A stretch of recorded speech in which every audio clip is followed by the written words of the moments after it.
Hey, stand-up comedy may look easy because let's face it, it's just standing there and talking. But if you look closely, you'll see there's actually a lot more going on. You have to be careful about the things you say because if they're not cracking people up, somebody's going to want their money back. The secret ingredient? Jokes. Let's see if this next stand-up comic knows about that secret ingredient or not. Here's Greg Guiliano to perform some stand-up comedy.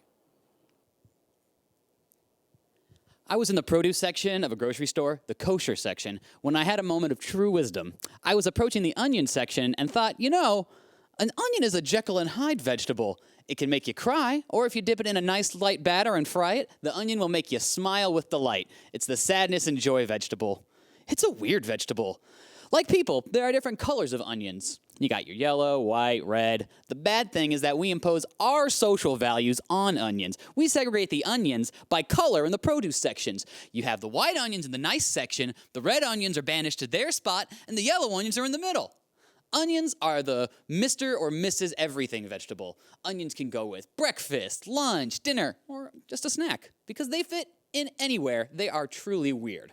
That's why I think next year we should run an onion for the President of the United States. The campaign slogan will be, "It's about time for an onion in the White House." Can you hear that campaign speech? White, yellow, red onions. We're all the same. Let's unite and make this one United States of onions. God bless onions everywhere. In the same store, I came across several gay couples, and I asked myself, what is the difference between gay and straight people? First, I have to explain to myself that I ask myself these questions because I don't have any friends and people don't talk to me. But I digress. But to answer my own question, the only difference between gay and straight people is the decision to be intimate with someone of the same sex/gender. Gay people don't have two heads. Well, they do, but in a sexual way. Gay and straight people both do brilliant and stupid things. So my 20-second analysis of the question still came down to the choice of being intimate with someone of your own sex/gender. But if you have one gay experience, are you really gay? Is there a minimum number of same-sex events that qualify you for being gay? Is it 3? Is it a percentage, like 51% gay sexual experiences? Or must you be 100% One Direction? I couldn't figure it out, so I went back to the produce section and sat amongst the onions for an hour. Growing up Jewish can be a special event. Number one is the food thing. No ham and cheese sandwiches, no bacon cheeseburgers. So lunches at school and meals with non-Jewish friends turn into explaining the history of the Jewish faith. You feel like a CNN reporter doing a feature on Jewish lifestyles and cuisine. Then there's the, what do I do with myself at Christmas time? It's like you're anti-American if you don't believe in Christmas. No Christmas tree, no gifts. But it was kind of cool, too, as I was an anti-establishment kid who didn't follow what everybody else did. I recall from birth having college catalogs and propaganda in my crib. Instead of trips to the zoo, my parents would take me to colleges and we would take campus tours. Not exactly a fun trip for a 6-year-old. I would have dreams about pepperoni pizzas and girls with big breasts, which, when you think of it, is a nice combination. Then, of course, there is Easter. No Easter egg hunts for me. Then, of course, came the guilt thing. I might as well have been wearing a t-shirt that said, "I killed Jesus Christ." When people found out that I was Jewish, that's where they went. "Oh, you people killed the Son of God." Well, I really didn't have a vote. If I did, I might have let him slide. But no, I go through life as a convicted felon and murderer of the creator of life.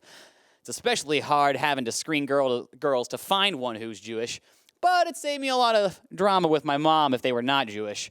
I developed a 3-page questionnaire to give to potential girlfriends to run by my mom.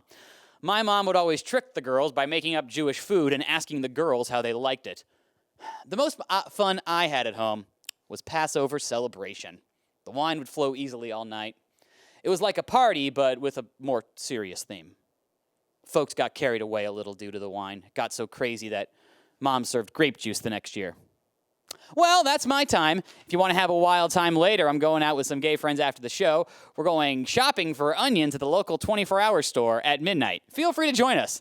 But first, I'm going to stop up at the potty to clear up some of this nasty diarrhea. Good night.